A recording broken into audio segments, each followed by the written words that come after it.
Keep away from the bog. It's riddled with unspeakable things. It stinks of death. There are bogles, dark, nauseous shapes that weave in and out of the mud like worms.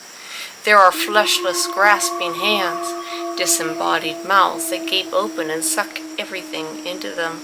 There are ghosts and creeping ghouls, witches on catback, and treacherous, flickering will-o'-the-wisps. It's an evil place to pass through, especially at night. Many have been lost there. That's why the moon herself came down there once, to try to make things a little better. She came in disguise, wrapped up in a black hooded cloak, so that every inch of her was hidden, slipping down from the sky like a shadow. Through the shifting vapors of the boglands she drifted, gazing this way and that, shuddering at the foul things that surrounded her. Suddenly a cry went up, a scream of horror, melting into agony and anguish. Close by the moon was a man, a big, strong, handsome fellow, who was crying like a baby as the bogles and the spooks sank their claws into him. They tore off his topcoat and his shirt, his boots and his breeches, until he was naked and blue with cold. Cackling and slurping, they began to draw him down into the bottomless, impenetrable dark of the bog. The moon couldn't bear it. She threw back her hood and let the light shine out. In its beam, the dark thing shriveled and shrank away, and the man found his strength again, and he struggled.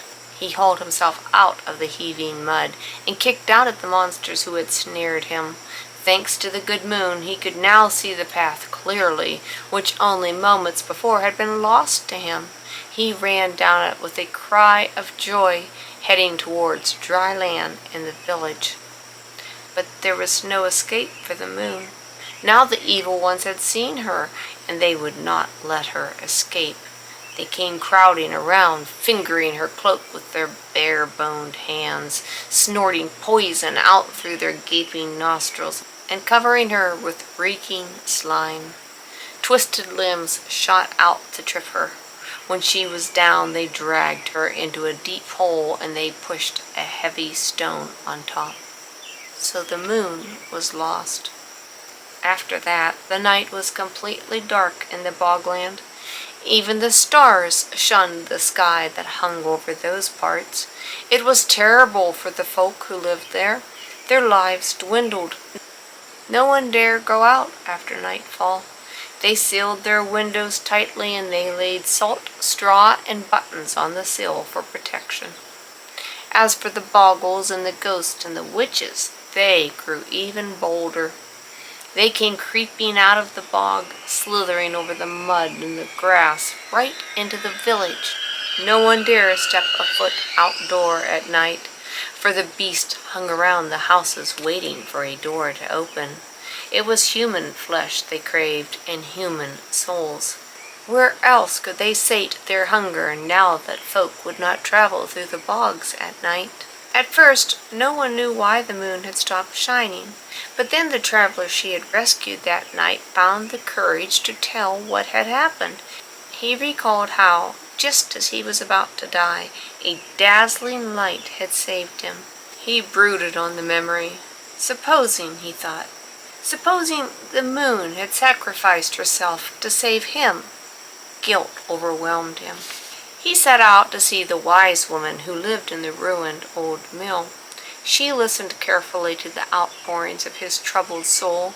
Then she took her Bible down from a high shelf, glanced quickly into her mirror, gazed long and deep into her brew pot, and then she told him what to do.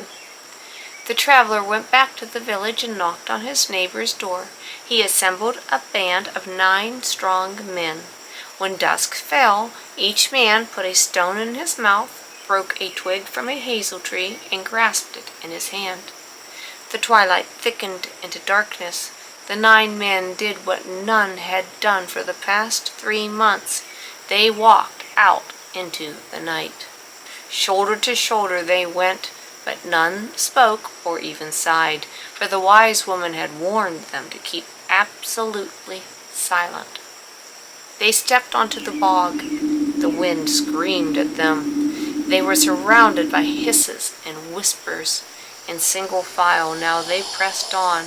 This is what they were seeking: a candle, a cross, and a coffin. The man who was leading the way halted suddenly. He nudged the man behind him and pointed. The signal passed quickly along the line. All 9 men stood still and stared. For a will-o'-the-wisp was flickering before them. That was surely meant as the candle. It lit up a stump of dry, crumbling wood with 2 gnarled branches jutting out from each side. That was the cross. From its base there stretched an expanse of long, cold stone. That was the moon's coffin. The 9 men gathered around it. In the ghostly light they looked at each other and nodded. Then in unison their lips began to move. No sound came from them, for they must not break the silence, but in their minds and in their hearts they recited the Lord's Prayer. They recited it to honor the cross. They recited it to drive away the beasts and the bogles. Then they leaned forward together, and they heaved up the stone. It came free with a terrible wrenching and creaking sound, spraying them all and nearly blinding them with bog water and mud. For an instant they caught a glimpse of a pale, luminescent face beneath the stone, filled with unearthly beauty. Then light rushed past them, overwhelming them with such exquisite sadness and joy that each man felt the ground beneath him falling away. When they came to, there was the moon, back in her rightful place in the sky. The 9 bold men who had rescued her were all lying on high ground. Below them, in the moonlight, the bog lay strangely still. From then on, the folk who lived around the bog had nothing more to fear, for the gentle moon was ever mindful of how they had rescued her, and she vowed to cast her light more strongly over their bleak lands forevermore.